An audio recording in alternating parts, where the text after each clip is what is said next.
माधव सिंह नाम का एक राजा था। उसके जीवन में सभी सुख थे। राज्य का कामकाज भी बहुत अच्छा चल रहा था। माधव सिंह अपनी प्रजा का पूरा ख्याल रखते थे। राजा के न्यायप्रिय स्वभाव के कारण प्रजा भी बहुत खुश रहती थी। जिस राज्य में प्रजा खुश रहती है वहाँ सम्मति और संपत्ति की कोई कमी नहीं रहती है। अतः राज्य की आर्थिक व्यवस्था बहुत अच्छी थी। आसपास के राज्यों में माधव सिंह का डंका पूछता था। सब तरह की खुशियों और ऐशो आराम के बावजूद राजा अक्सर दुखी रहता, क्योंकि उसके कोई संतान नहीं थी। राजा ही नहीं बल्कि प्रजा को भी इस बात की चिंता थी कि माधव सिंह के बाद राज्य कौन संभालेगा। राज्य के उत्तराधिकारी के लिए एक संत ने जनता के सहयोग से एक यज्ञ का आयोजन किया।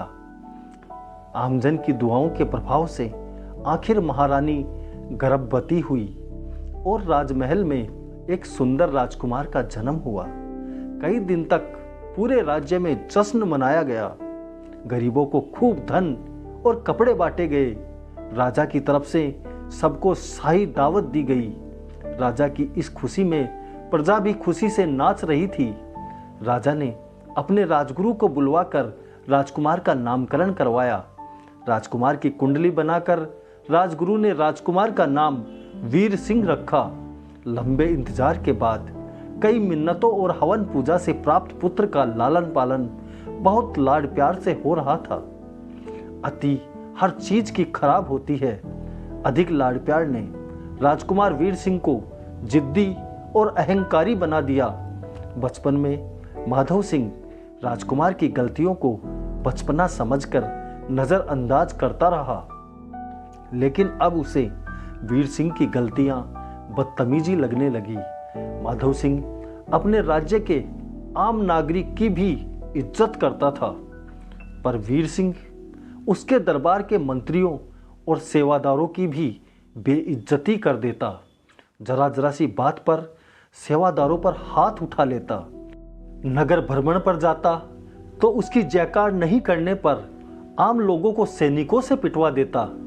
उसके जन्म के लिए जिस जनता ने लाखों मन्नतें मांगी थी, कुछ ही दिन में वो जनता राजकुमार से दुखी हो गई। 13-14 साल की उम्र में ही राजकुमार का ये हाल है तो राजा बनकर तो जीना मुश्किल कर देगा। वो चाहता था कि प्रजा सदैव उसकी जय जयकार करे, उसकी प्रशंसा करे, उसे भगवान के समान पूजे। आखिर दुखी होकर प्रजाजन वीर सिंह की शिकायत लेकर राज दरबार में आने लगे, जिसके कारण राजा का सिर शर्म से झुक जाता। माधव सिंह पुत्र के व्यवहार से बहुत चिंतित रहने लगा। एक दिन राजा ने अपने सभी खास सलाहकारों को बुलाया और उनसे वीर सिंह के व्यवहार को लेकर मंत्रणा की। माधव सिंह ने कहा कि राजकुमार इस राज्य का भविष्य है। अगर उनका व्यवहार यही रहा तो राज्य की खुशहाली चंद दिनों में ही चली जाएगी। हम जनता के भविष्य को संकट में नहीं डाल सकते हैं।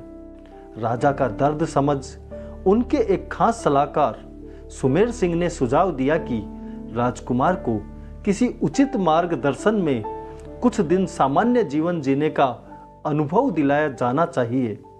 सभी सलाहकारों से मंत्रणा करने के बाद राजा ने निश्चय किया कि राजकुमार को कुछ दिन राजगुरु के आश्रम में सामान्य जीवन जीते हुए शिक्षा ग्रहण करने भेजा जाए। दूसरे ही दिन राजा अपने पुत्र के साथ राजगुरु के आश्रम पहुंचे। आश्रम पहुंचकर राजा ने कुछ देर राजगुरु के साथ अकेले में बात की और वीर सिंह के व्यवहार के बारे में उन्हें विस्तार से बताया।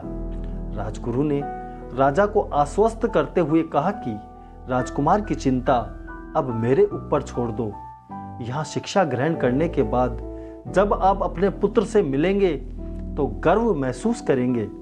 राजगुरु के ऐसे शब्द सुनकर राजा को शांति महसूस हुई और वे सहर्ष अपने पुत्र को आश्रम में छोड़कर राजमहल लौट गए।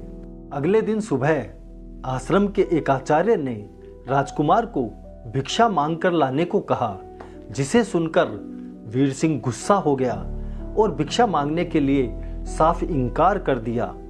आचार्य ने उसे कह दिया कि अगर पेट भरना है तो भिक्षा मांगनी ही होगी, अन्यथा भूखा रहना पड़ेगा।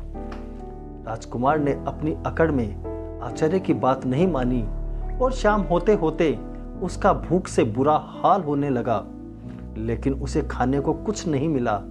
पूरा दिन भूखे रहा तो दूसरे दिन खुद ही भिक्षा मांगने चला गया। शुरू में उसके अहंकारी बोल के कारण किसी ने उसे भिक्षा नहीं दी, लेकिन गुरुकुल में सभी के साथ बैठने पर उसे बचा खुचा भोजन मिल जाता था। धीरे धीरे उसे मीठे बोल का महत्व समझ आने लगा।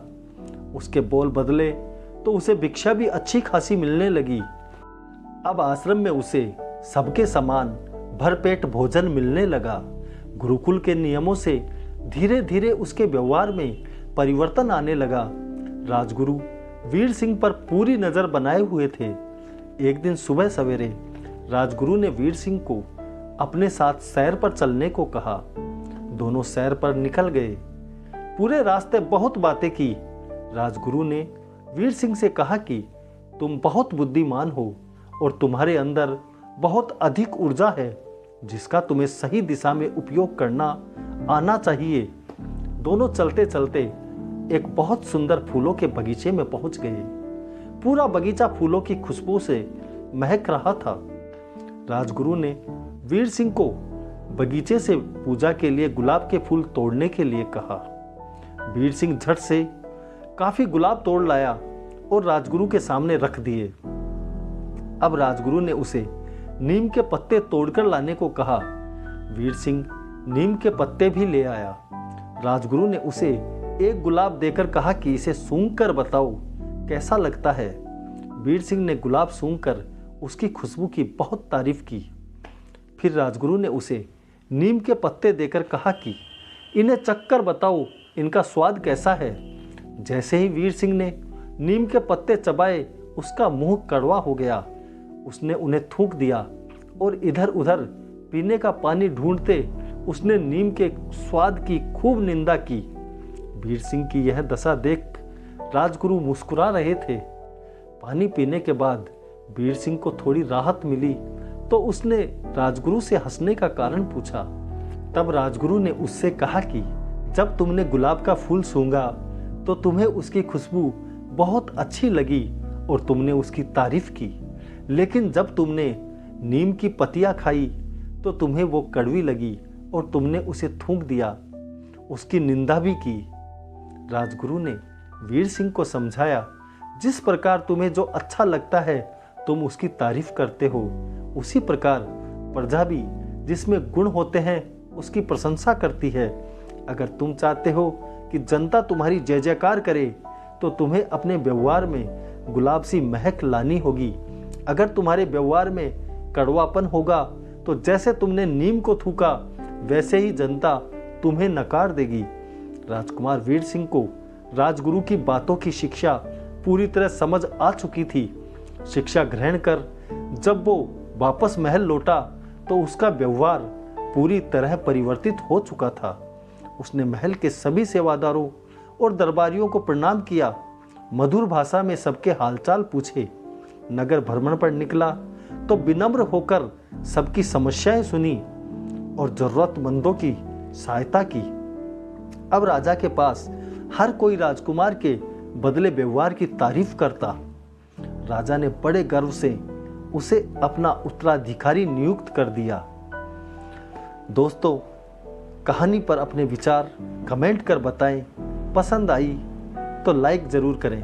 चैनल को सब्सक्राइब करना न भूलें। मैं रोज़ सुबह आपके लिए ऐसी ही शिक्षाप्रद और मनोरंजक कहानियाँ लेकर आता हूँ। धन्यवाद। जय हिंद, जय भारत।